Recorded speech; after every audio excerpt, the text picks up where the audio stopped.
भट्टी साहब को मनाने की कोशिश की है, पता नहीं कितने माने हैं, क्योंकि मेरा 9 साल का ताल्लुक है।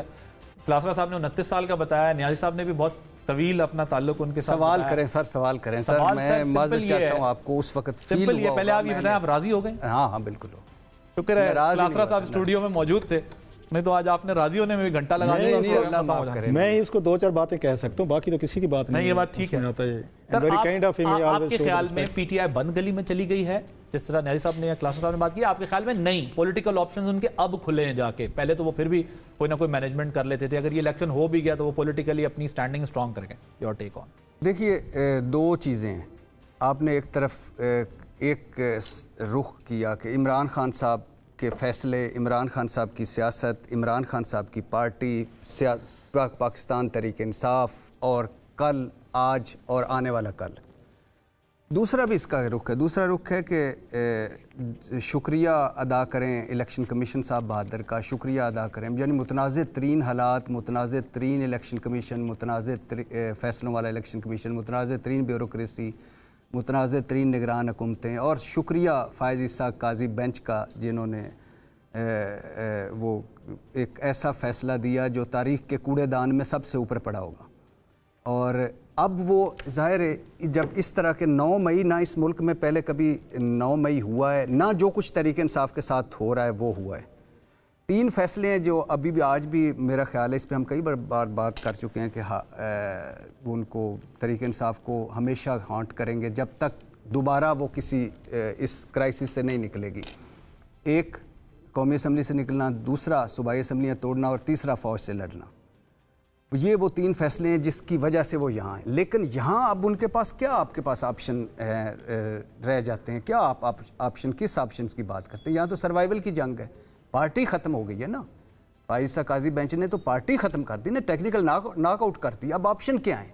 ठीक है, जब आपका बल्ला ले लिया गया, ना बल्लेबाज है, ना बल्ला है, ना पार्टी का हेड है, ना पार्टी मौजूद है, ना तजवीज़ कुनिंदे तक, तईद कुनिंदे तक गिरफ्तार हो रहे हैं, कागजात छीने जा रहे हैं, सारा हो रहा है। तो अब क्या ऑप्शन क्या रह गया? ऑप्शन एक है, वो भी नहीं पूरा होगा। अब तो सूरत हाल ये है, लग ऐसे रहा है कि बहुत कम लोग जीतेंगे, ऐसा लग रहा है। सिलेक्शन 2024 में बहुत कम लोग पहुंच पाएंगे, और जो पहुंच पाएंगे सिलेक्शन 2024 में वो बाद में आज़ाद हैं। जहांगीर तरीन साहब का जहाज़ चलेगा, जरदारी साहब चलेंगे, वो उड़ पुड़ जाना, रत्ती मकई दा दाना, वो हो जाएगा।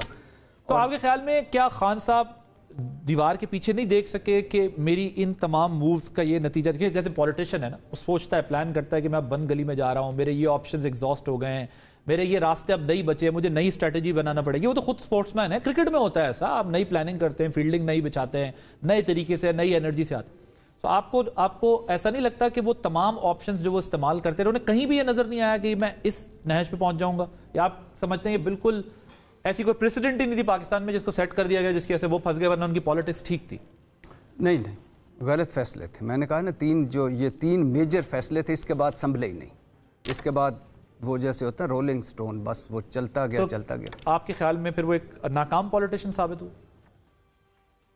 सियासतदान तो कभी थे ही नहीं। सियासतदान तो वो जो हमारे यहाँ सियासतदान पहुँचे हुए बुज़ुर्ग हैं, जैसे जरदारी साहब हैं, या जैसे नवाज शरीफ साहब हैं, उनके पास ना कोई शहबाज शरीफ था, ना कोई मरीम नवाज़ थी, ना बिलावल के पास बिलावल जैसा कोई बाप था। तो वो ज़ाहिर है वो जो कुछ किया उस भुगता। तो सियासतदान तो कभी थे ही नहीं। हाँ, और अब बेस्ट, मेरे ख्याल में बेस्ट अपोजिशन लीडर है, मेरी जो मुस्तकिल मिजाज है, अनथक है, खड़ा हुआ है। क्लासरा साहब, अनप्रेसिडेंटेड है जो पीटीआई के साथ हुआ, माजी में किसी के साथ भी नहीं हुआ, और क्या मतलब ऐसी सिचुएशन अब डेवलप हो गई है क्योंकि अदालतें उनके खिलाफ, इदारे सारे उनके खिलाफ हो गए, और वो भी खुद गलती करते गए इदारों से लड़ाई करके, इसलिए वो इस नहज पे पहुंच गए? सर वो है ना, मुनीर नियाजी साहब की बार सारे लोग ही कोट करते हैं, वो हर बंदे पे फिट आते, मेरे पे, आप पे, सब पे, भट्टी साहब, हमारे हफीजुल्लाह नियाजी भाई पे, कि कोई शहर के लोग भी जालिम सन, कोई सानू मरण का शौक भी सी, तो गल गम का तौक भी सी, ये सब पे आती है। मतलब अपनी फेजेस में लाइफ में हम सारे इस सिचुएशन से गुजरते हैं कि जिसके जिम्मेदार हम खुद होते हैं, खुद भी होते हैं। ये और चीज़ है कि हम उसके बाद स्केप गोट ढूंढ रहे होते हैं, क्योंकि हर बंदा जो है ना अपनी रिस्पॉन्सिबिलिटी कबूल नहीं करता, वो दूसरे पे डाल के जान छुड़ाना चाहते हैं, खुद को मुतमइन करना चाहते हैं। बात है अनप्रेसिडेंटेड की। भुट्टो साहब वाज हैंग्ड, इससे कोई बड़ी प्रेसिडेंट तो नहीं हो सकती ना। अल्हम्दुलिल्लाह उसके उनके बाद कुछ सियासी लीडर जो है वो ठीक है, बेनज़ीर भुट्टो साहब असैसिनेटेड, लेकिन अगेन कोई अदालतों के ज़रिए कोई केसेस के ज़रिए कोई हैंग तो नहीं है, खुदा ने बचा लिया। नवाज शरीफ साहब का भी यही केस था, 13 साजिश केस वाला जो था, उनको आके बिल क्लिंटन जब मार्च 2000 में आए थे, अभी मैं बुक पढ़ा था उसमें उन्होंने कोई इंकशाफात किए हैं, तो वो आके कह के गए थे बिल क्लिंटन साहब, उनकी जान बचाए गए थे कि उन्होंने कहा जनरल साहब आपकी दफ़ा वो आपने उनका भुट्टो साहब वाला हाल नहीं करना, उन्होंने शोर सर, सो वो बच गए थे। अच्छा, पीपल्स पार्टी के अरकान के साथ ये शाही किले की दास्तानें कभी सुने, क्योंकि नई नस्ल है, ये पता ही कौन है, उनके साथ क्या कुछ हशर नहीं हुआ, लोगों ने सेल्फ इमोलेशन किया, खुद को आग लगाई हुई है, शाही किले में रहे, लोग पागल हो गए, फैमिलीज ने सफ़र किया, बहुत सारे जो बेचारे आपके पढ़े लिखे लोग थे, वर्कर जर्नलिस्ट थे, वो मुल्क छोड़ गए, जलावतनियाँ गुजारी, मतलब it was rain of terror जो जनरल ज़िया साहब का दौर 10 साल था, बहुत उन्होंने बुरे तरीके से भुगता। अच्छा, उन्होंने भी यही रूट ले लिया था जब अल-जुल्फ़कार बनी थी उनके बच्चों ने, मुर्तज़ा ने और शाहनवाज ने। बेनज़ीर भुट्टो ने बड़ा सियानी से, उनकी अम्मा ये हो गई, उसमें नुसरत भुट्टो साहब ने अपने आप को उस विंग से अलहदा किया कि ये जो पीपल्स पार्टी का विंग है जो मिलिटेंट होता जा रहा है, जो पाकिस्तान के अंदर बाहर से बैठ के अपने बाप के बदले लेने की कार्रवाइयां करने चाहते हैं, उन्होंने खुद को डिस्टेंस किया, अपना पॉलिटिकल फेस लेकर आए और उसके बाद वो पावर में 3-4 दफा पावर उन्होंने ले ली।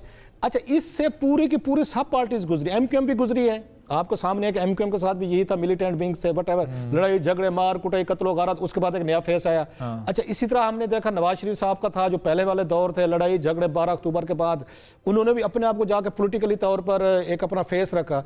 तो खान साहब इसको अब तारीख का जबर कहें, हिस्टोरिकल प्रोसेस कहें कि 9 मई हुआ, ठीक, आपके अंदर का जो गुस्सा था, एंगर था, बदले थे, जो मुर्तज़ा में थे, शाहनवाज में थे, वो अपने अपने ये तरीके से कर रहे थे, या एमक्यूएम के थे या दीगर पार्टी नवाज शरीफ साहब ने कंपनीज के थे, आपने भी करने की कोशिश की, आपके खिलाफ बहुत सारी ज्यादतियां भी हुई, नो डाउट, वही वाली बात जो कुछ शहर के लोग भी जालिम थे।